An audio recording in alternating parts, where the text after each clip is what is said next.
Good morning, everybody, and happy Friday. It is early in the morning.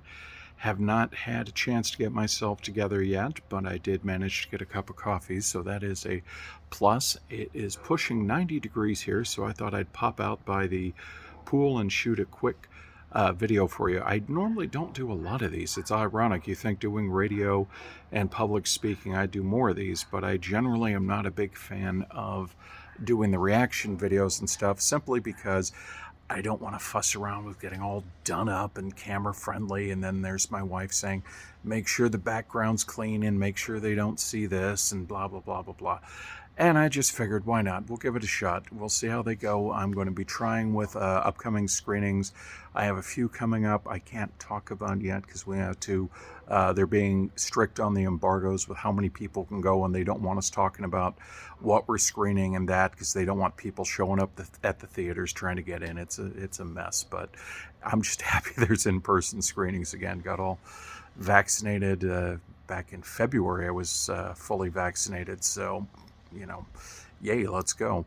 Anyway, Star Wars The Bad Batch, Episode 3. And first reactions, the show isn't grabbing me as much with Episodes 2 and 3 as it did with the premiere episode. Really liked the premiere.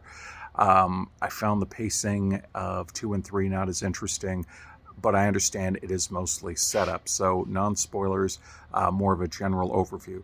So the good and the bad. I felt the Bad Batch's storyline was pretty much a throwaway. They crash on a moon, creature there, have to find the power converter, fix the shuttle, get away.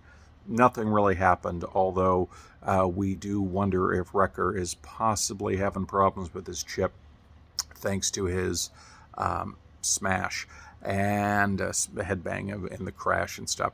Like I said, won't go into detail specifics. I know some of you may say, well, that's a spoiler. We'll put that in the description. You can make up your decisions.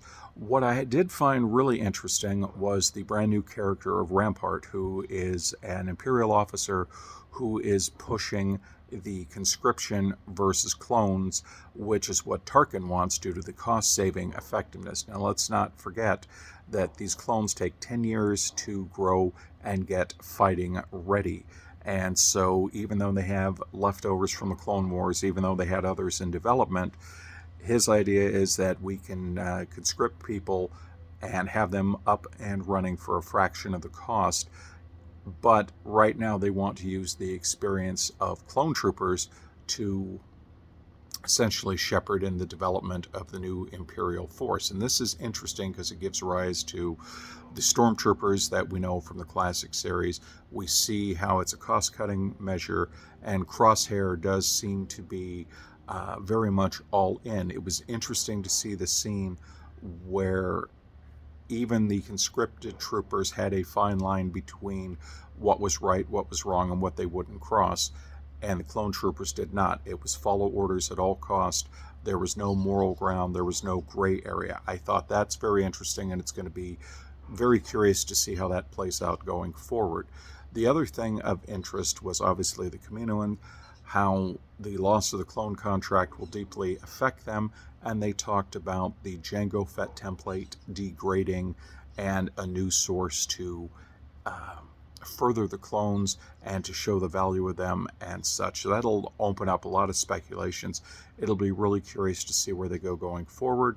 Not a lot of action in this episode, not too much in character development. It was basically set up, and interested in the new character Rampart. Like I said, let's see how he develops going forward. So be curious to see which of the first 3 episodes is most accurate in the series. And apologize for looking away. One of the cats jumped up in the windows, and I was making sure he didn't get caught in the blinds. Is the series going to be more like the first episode, which was a great mix of action and intrigue? Of course, it had the benefit of longer.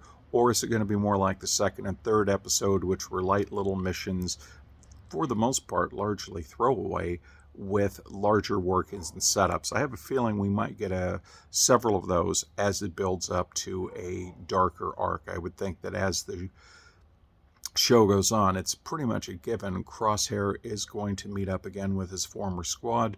Maybe they're going to try to redeem him. You're going to find out exactly what the Kaminoans are up to, and obviously there'll be other things. I'm sure Vader might show up at some point. I am sure we're going to hear more from the Emperor.